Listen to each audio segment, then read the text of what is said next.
하나님의 말씀은 데살로니가전서 4장 13절에서 5장 11절까지입니다.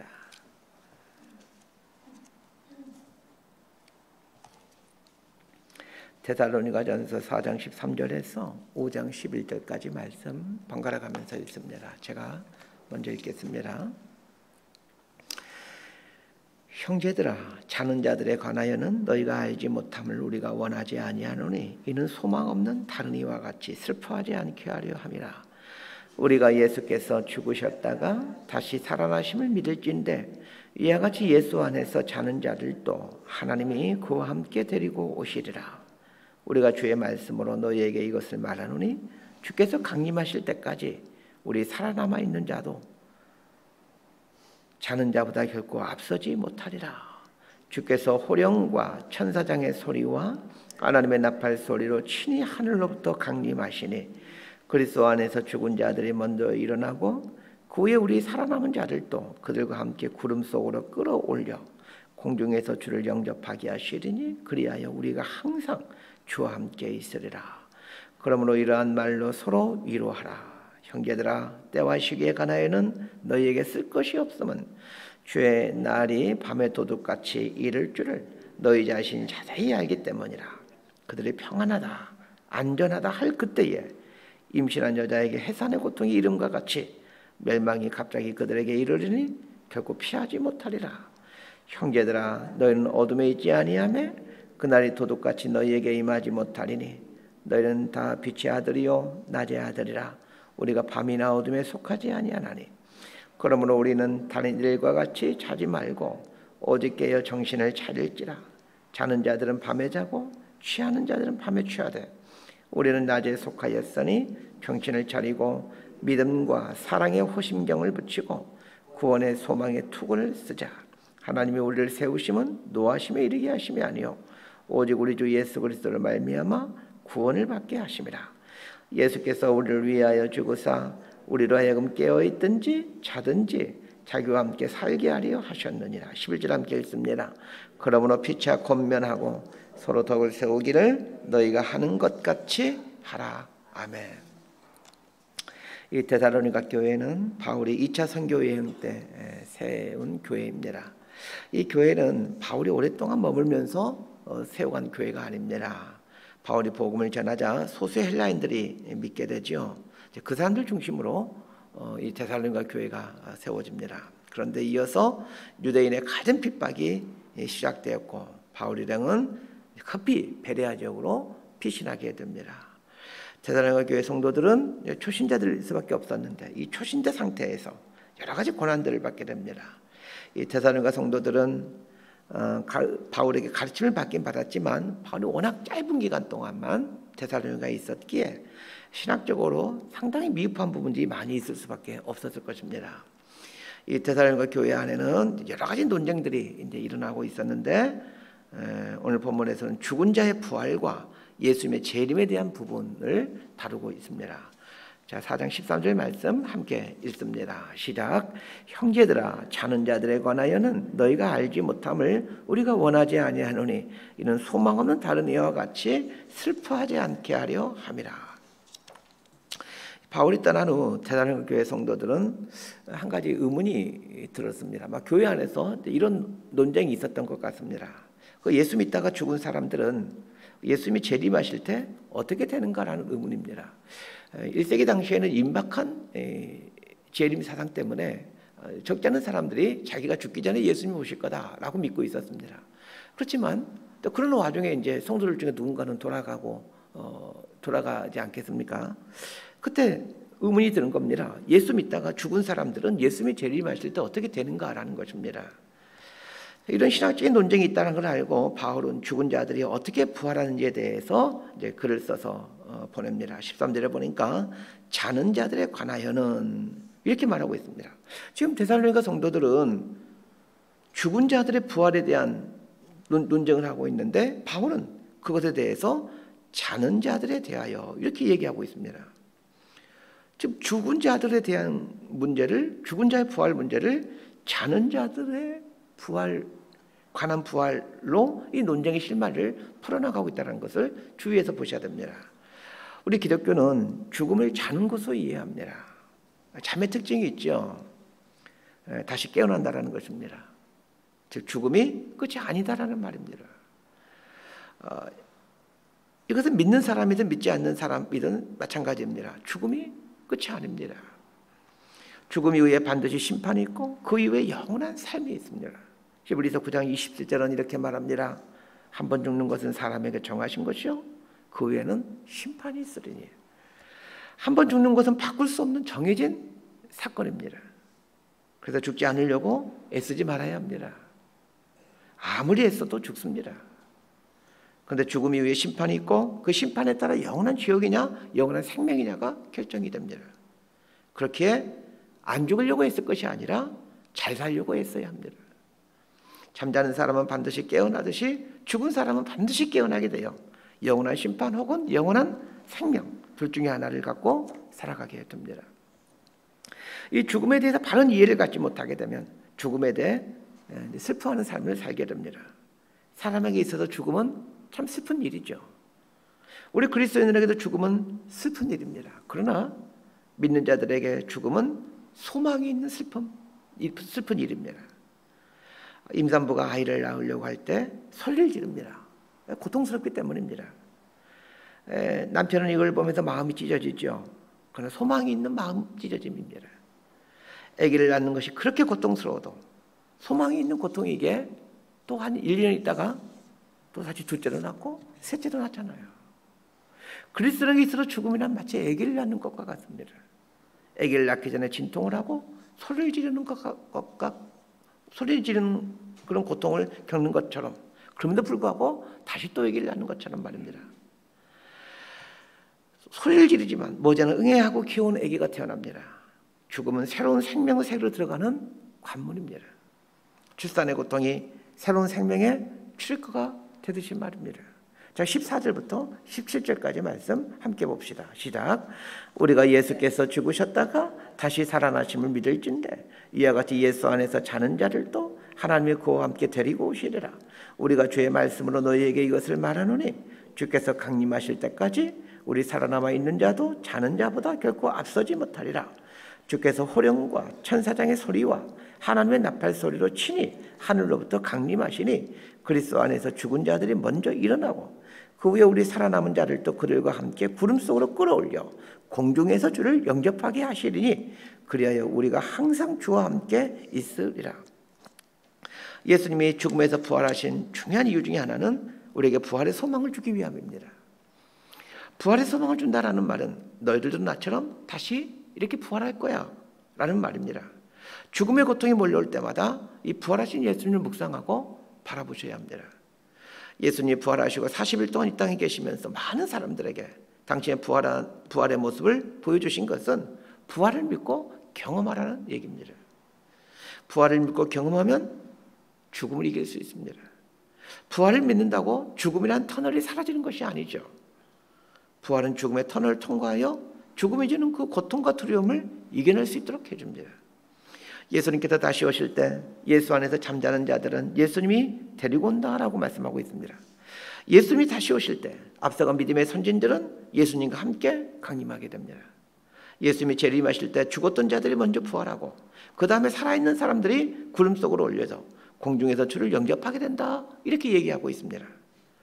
이 땅에서 예수님을 영접하는 게 아니라 공중에서 예수님을 영접하게 된다 이렇게 말하고 있죠. 자, 이것이 새하늘과 새 땅입니다.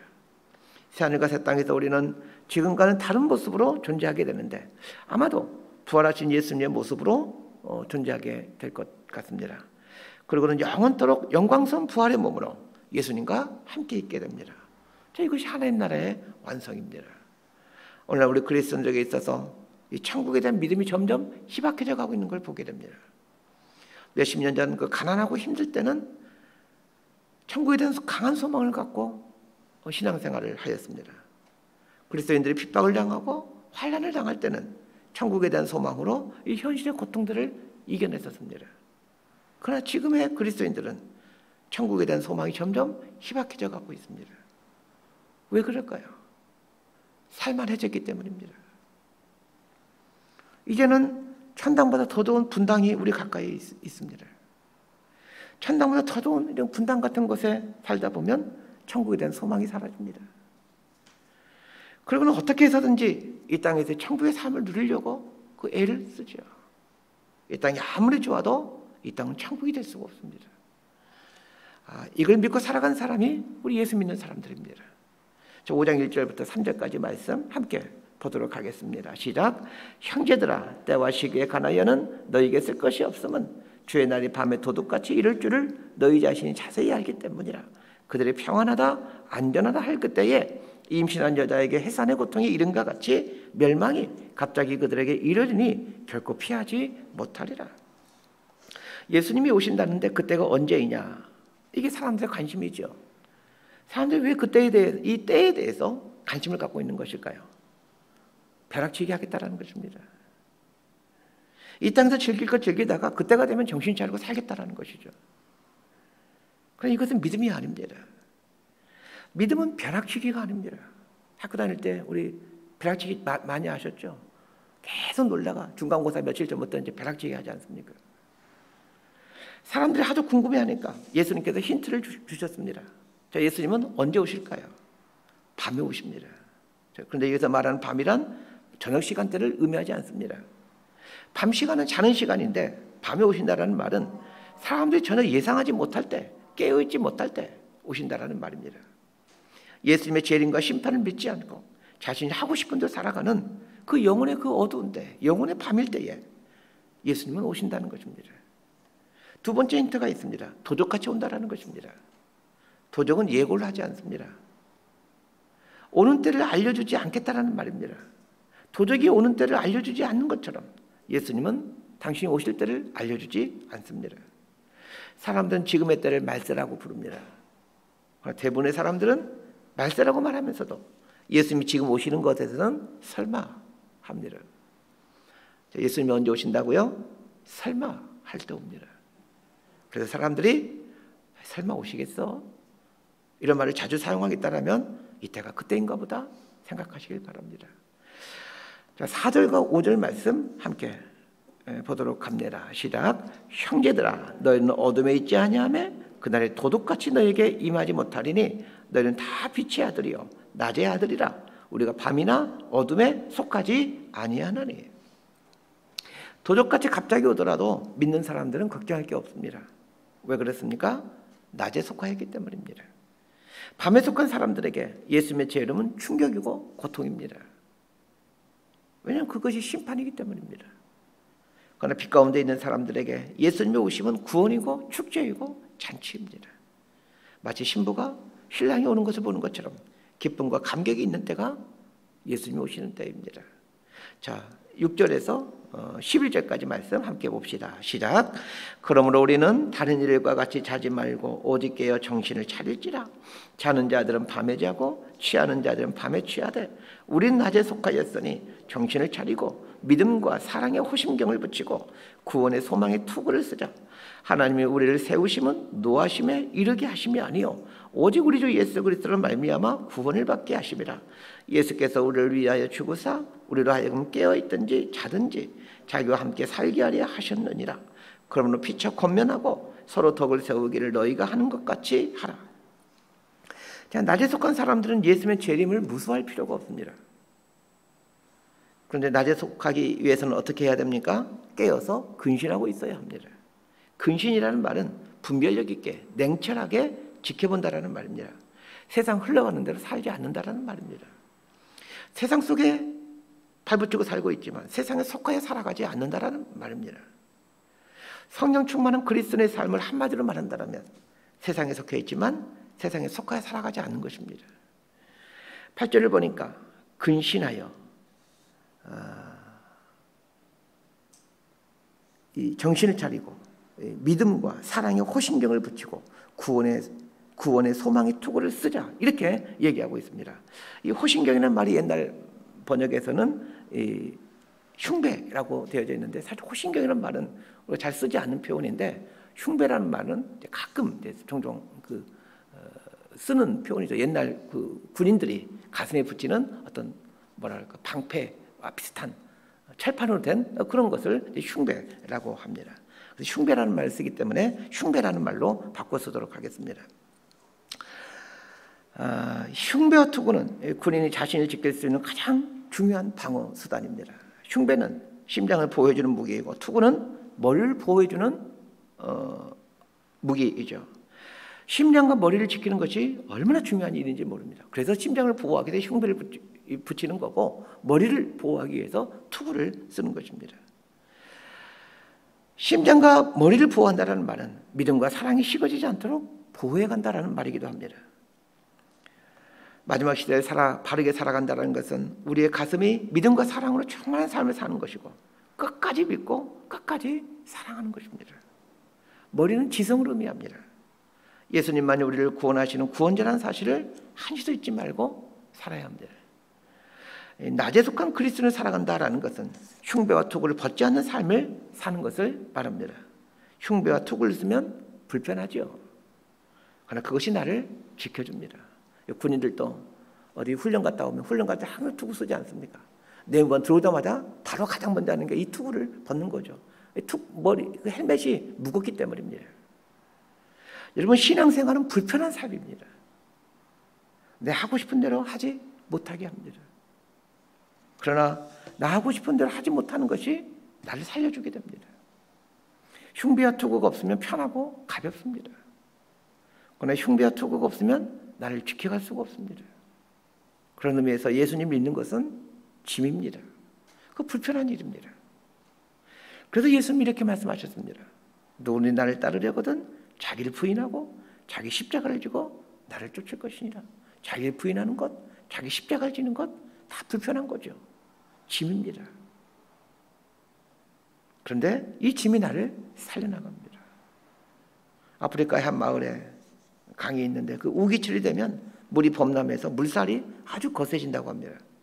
한 노인이 우기철의 손자와 강을 건너기 위해 강 앞에 섰습니다. 노인은 그 가방에 그 돌멩이를 주워 담기 시작합니다. 가방에 돌이 가득 채워지자 이제 그 무거운 돌멩이를 메고 강을 건너려고 합니다. 이때 손자가 묻습니다. 할아버지, 이 쓸모없는 돌멩이 뭐 하려고 짊어지세요?